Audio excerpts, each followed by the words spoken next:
Mais en gros, l'idée, c'était d'avoir un référentiel qui était basé en premier lieu sur le rapport qualité-prix. Donc pas forcément l'écologie, parce qu'on a fait des études consommateurs et on s'est rendu compte, et les marques le disent, que c'est un nice to have, mais ça change pas la façon dont les gens achètent. Ils sont contents de savoir que c'est écolo, mais en fait le prix gagnera toujours. Par contre, le fait de savoir qu'ils ont mis le prix dans un vêtement qui va pas tenir, ça les énerve beaucoup. Et en réalité, la durabilité d'un vêtement, elle est directement liée à sa qualité, et ton attachement aussi émotionnel à ce vêtement va faire en sorte que tu vas le porter, le garder longtemps, et donc finalement avoir moins besoin de te gaver en fast fashion parce que tu as l'impression d'avoir rien à te mettre, parce qu'en Donc ce définitive... sera genre à la maille marque ou la maille produit? Alors justement, dans un premier temps, c'est vraiment à l'échelle de marque. C'est ça. Donc ça, c'est la première promesse de Scord, et l'application est disponible sur iOS. On arrive sur Android.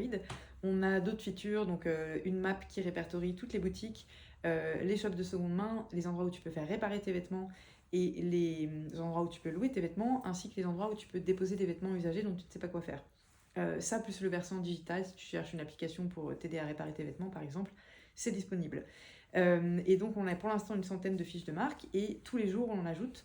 On est en train de développer aussi un comparateur qui va te permettre de façon personnalisée de comparer deux marques. Toi, Hugo, tu cherches une paire de baskets, tu veux savoir qui de On Running ou Nike a la meilleure note sur des critères de santé, de durabilité, de circularité. Est-ce qu'il y a une marque qui propose, je sais pas moi, la réparation, la garantie à vie par exemple, euh, la traçabilité post-achat, enfin on a tout un tas de critères. On a aussi les green flags et les red flags.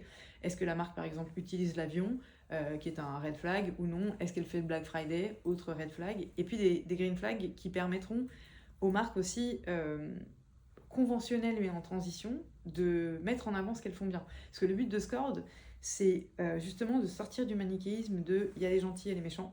Les gentils étant les petites marques engagées, mais qui finalement sont pas nombreuses, sont souvent chères et en termes esthétiques ne satisfont pas tout le monde. Les méchants étant les acteurs historiques, mais en fait pas tant.